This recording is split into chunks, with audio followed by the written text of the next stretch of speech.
I'm sure he does want to be a part of it. The Prime Minister will attend a conference on Palestine on Monday, about Palestine, I should say, which Australia will formally recognise its statehood.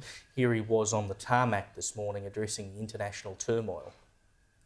Well, what we want to see is increased peace and security and stability around the world. Australia plays an important role.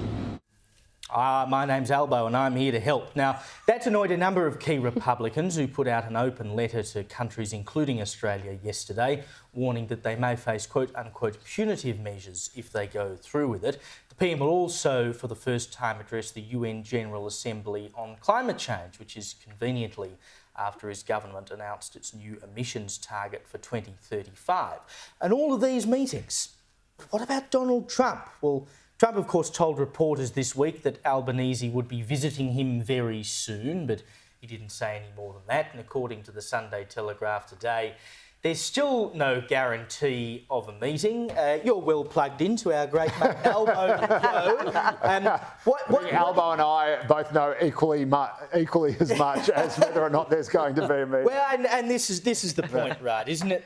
You know, he's over there. It's kind of now or never. Surely we can have a meeting. Look, I would certainly hope there'd be some kind of a meeting, and it will probably not be the full sort of formal. I mean, they're in New York, so they're probably not going to go to Washington and have a big Oval Office thing with a presser at the end of it. It would probably be what they call a pull-aside, where they have a 15, 20-minute chat on the sidelines of the UN. I think Trump himself is probably the most reliable source we have for this, and he told the ABC when John Lyons asked him a question which was along the lines of, how can you be president and still be so rich, that he would be meeting his Prime Minister very soon and he was going to raise this impertinence with him. So I think I and a lot of people took that to mean that there would be some kind of meeting in New York in the UN. Otherwise, why would Trump have it on his mind? You know, if there's other forums like later in the year in October and stuff, but why would Trump have that in his brain? And also they got a phone call, a long phone call just last week. Abbott and Albanese and Australia. Freudian slip for you. If only we could have Abbott back. Like Tony Abbott, Anthony Albanese is a fierce and patriotic defender of Middle Australia. Dig your way out of that one, Joe.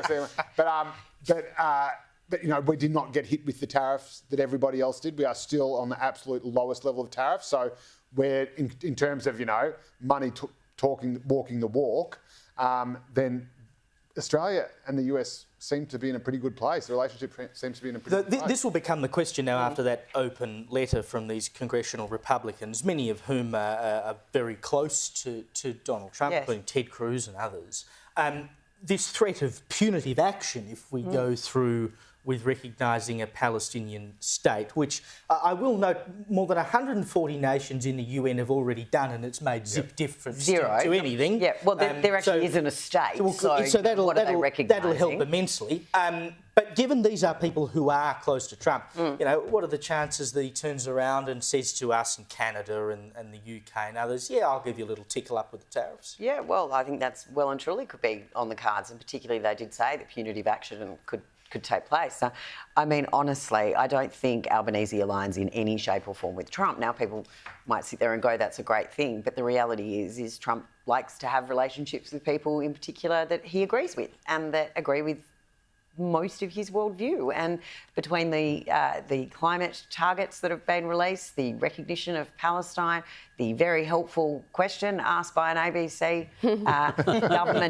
government-funded media organisation. Like, it could have at least been a better question. I mean, got us into so much trouble. Seriously, Joe, though, I am keen tonight to maybe get the preemptive excuse that we will get from the Labor apologists when there is no meeting, that if it doesn't occur this week, and that may be in New York. And I understand there's a bit of a tower there that Trump might be able to use for that meeting.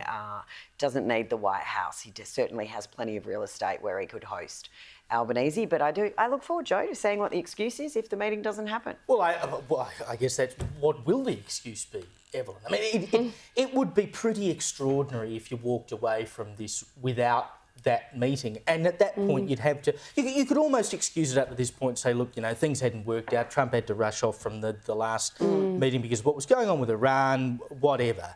if you walked away from it this week without one, I mean, you'd go, what on earth is going on?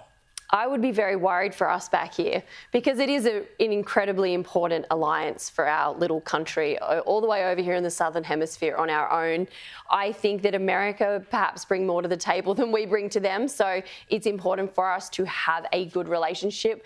Whether you like Trump or not, that's beside the point. Like, we need America for our defence, and the whole world's on fire right now at every corner. So this is very important. But I think the only excuse and the only reasonable excuse that I would accept as the truth is if something happened like last time, like the war in the Middle East broke out, like you said, and I kind of thought everybody was upset that the meeting didn't happen, but I kind of was more, surprisingly, on Joe's side with this one, where I was saying, it's can you believe it, Joe? But here we are again. Welcome to the sunshine. But I did kind of think, you know what, like, there is far more, imminent things going on right now immediately for America. And of course, we're a foreign nation that aren't, going to be at the front of his mind. But here, I can't see any reasonable reason why they should not meet up unless something like that drastic takes place. And who the heck knows with the state of the world right now. So